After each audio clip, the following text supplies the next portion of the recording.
Hello children, today I will explain you the second chapter of physics, forces and pressure, motion. Now just take a look around yourself. You will see many things, chair, table, bed. These things do not move. They are known as stationary objects and they are said to be at rest. A body is said to be at rest if its position does not change with respect to the surroundings. Now we'll take another example. Suppose you are standing on the side of a road. You see cars, cycles, buses moving past you. They are said to be in motion. A body is said to be in motion when it changes its position with respect to the surroundings. Now, rest and motion are relative terms. Imagine yourself sitting in a moving car and looking outside the window.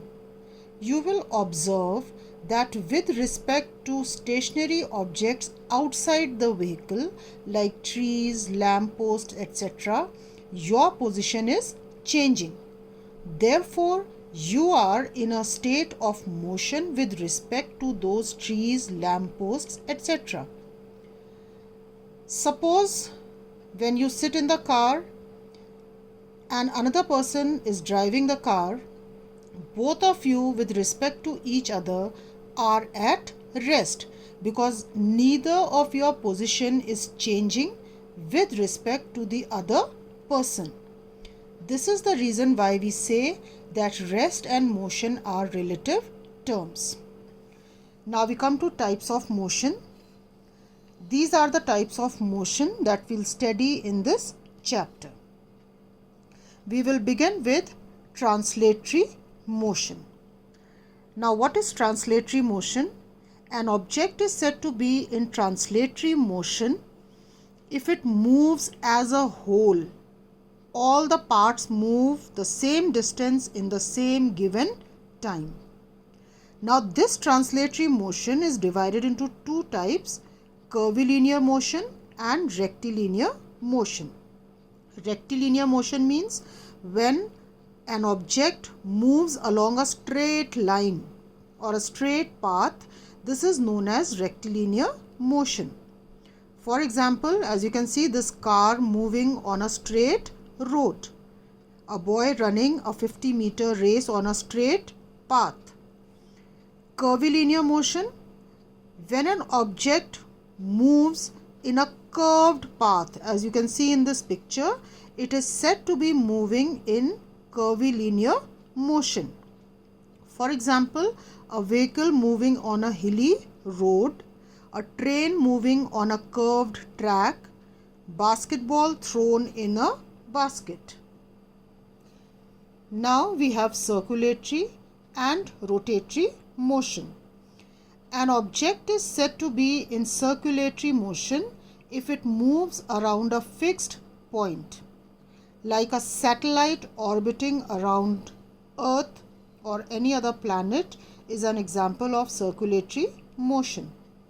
An object is said to be in rotatory motion if it moves on its own axis. Then it is known as rotatory motion. Example, rotation of Earth and spinning of top.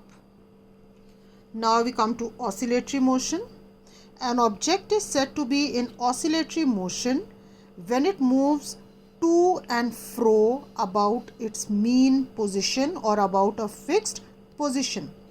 For example, as you can see, these children on a swing, they move to and fro about their fixed position. So this movement or this motion is called as oscillatory motion. A swinging pendulum is an example of oscillatory motion. Now we come to repetitive motion. Repetitive motion means when an object repeats a particular motion. It is known as repetitive motion. It is of two types, periodic motion and non-periodic motion. Now periodic motion, like The motion of Earth around the Sun, this is an example of periodic motion. Rotation of Earth on its own axis is also an example of periodic motion. Movement of hands of the clock is an example of periodic motion. Why are they called periodic motion? Because this motion repeats after regular intervals of time. That is why it is known as periodic motion. Now, non-periodic motion, when an object does not repeat a motion after regular intervals of time, then it is known as non-periodic motion. For example, blinking of our eyelids, a car moving on a rough road, sea waves, these are all examples of non-periodic motion. Now we come to random motion. An object is said to be in random motion if continuously it changes its direction in an irregular manner, like a flying kite, a bee flying in a garden, a hockey or football players on the field. These images show random motion. Now we come to distance and speed. Distance is the actual path covered by a moving object. We measure distance in a unit known as meter.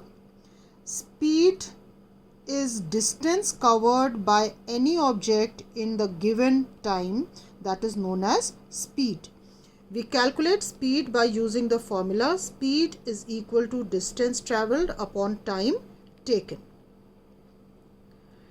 The commonly used unit of speed is kilometer per hour and meter per second.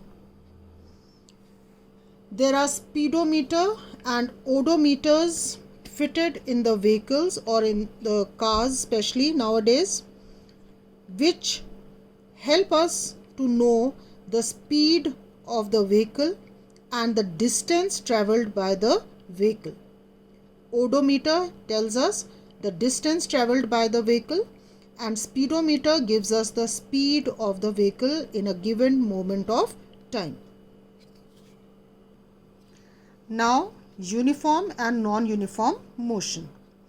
An object is said to be moving in uniform motion if it covers equal distances in equal intervals of time. For example, a car moving at a constant speed of 50 km per hour covers 50 km every 1 hour, 25 km every half an hour and 12.5 km in every 15 minutes. So this is known as a uniform motion. Non-uniform motion, when an object covers unequal distances in equal intervals of time, it is known as non-uniform motion. Suppose a car moving on a busy road is an example of non-uniform motion. We'll just see the difference between mass and weight. Mass is the quantity of matter which is contained in an object. Weight is the force with which an object is pulled towards the earth due to gravity. Mass does not vary from place to place, but weight varies from place to place because of the varying gravitational pull. It is measured using a beam balance and weight is measured by an instrument known as spring balance. The unit of mass is kilogram while the unit of weight is Newton.